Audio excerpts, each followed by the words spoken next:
So today I wanted to make a Q&A video about mental health issues, borderline personality or whatever. So I'm in these groups on Facebook and I asked for some questions and I had a few people comment. So I guess we'll get started and read this.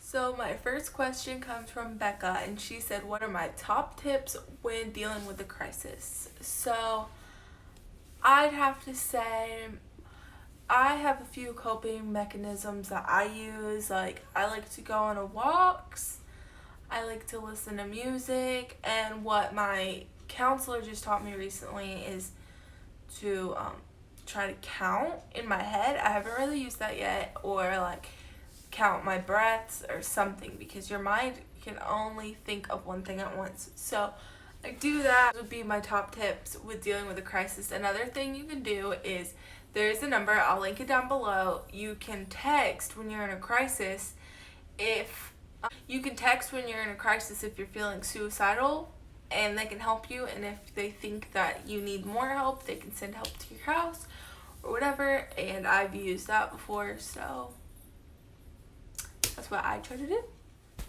Now, my next question is just from the group page in general. It says, "What are distraction tactics I use?" Which I guess that's kind of similar. And I guess I just try as best as I can to like listen to music, watch YouTube, go on a walk. Honestly, that's still something I struggle with. I think when I'm in like a episode of BPD.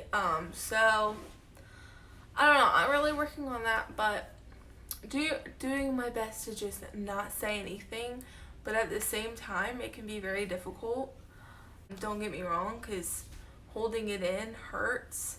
Y'all know what I'm talking about. So that definitely is 100% a struggle. My next question comes from a girl named Ariel. She wanted me to make a video on talking about like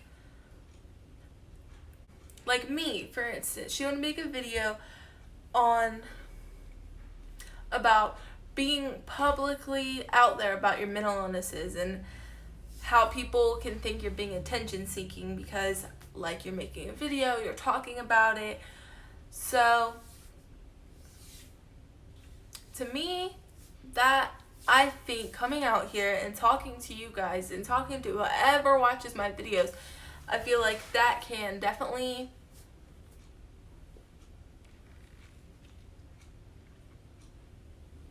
love when I lose track of what I think. Well, Ariel wanted me to talk about how there's certain people out there that think when I'm doing this or other people make videos or things like that, it can be attention seeking. Well, what I would say is, me, I'm gay, so I've always come to YouTube to watch coming out videos and things like that. So YouTube and videos and all these types of outlets and everything has always helped me. So I don't necessarily think it's attention seeking.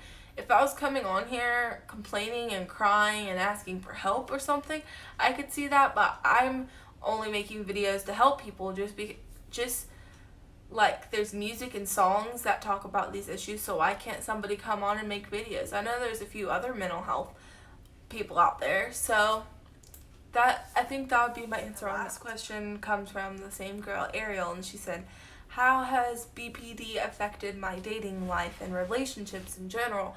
Well, it definitely can be very difficult to be in a relationship, to have friends, because one of the big things is trust issues. So yeah, I definitely can't trust people. I don't think I've had a friend, and I don't know how long, someone that I could truly call a friend. I mean, I have one person, but I don't hang out with them. I do text her quite often, and she's somebody I think I would probably consider a friend. We just don't hang out. Relationships have definitely, like relationships, significant others, that has also always been a problem for me. I've been in and out of relationships. I've broken up with people.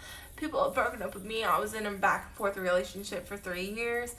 And now I have been with my girlfriend that I'm with now for 3 years. And we definitely do have our rocky times, but I think she was sent to me. That's all I can say about that, because we definitely have our fights and disagreements, and it can be hard because the BPD part of me, and when I'm having an episode, wants to think, oh, she's gonna leave you, she's gonna do this, she's gonna do that, and go back to all my past things. So you just have to honestly find those people that are willing to learn and understand that, yes, you're gonna say things you don't mean and you're gonna act crazy, but at the end of the day, you love them, and that's not truly what you want to think. It's like I've talked about before, it's like there's two different people to me. Like, I know the truth, I really do, but I can't help how I feel when it hurts so bad. It almost feels real, but then it's not. It's very confusing.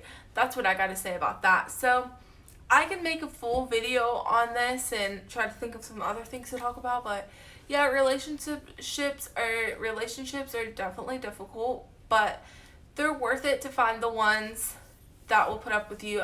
I mean, honestly, I'm not really looking for any friends. Like, family's perfect, my girlfriend's perfect. Like, I had when we first got together, two of her friends had become my friends, and then they ended up, one of them was 30 years old and the other one was 22, wanting to start talking about how, after a year of being friends, how all of a sudden now I'm immature and I'm doing all these things, and all this out of the blue.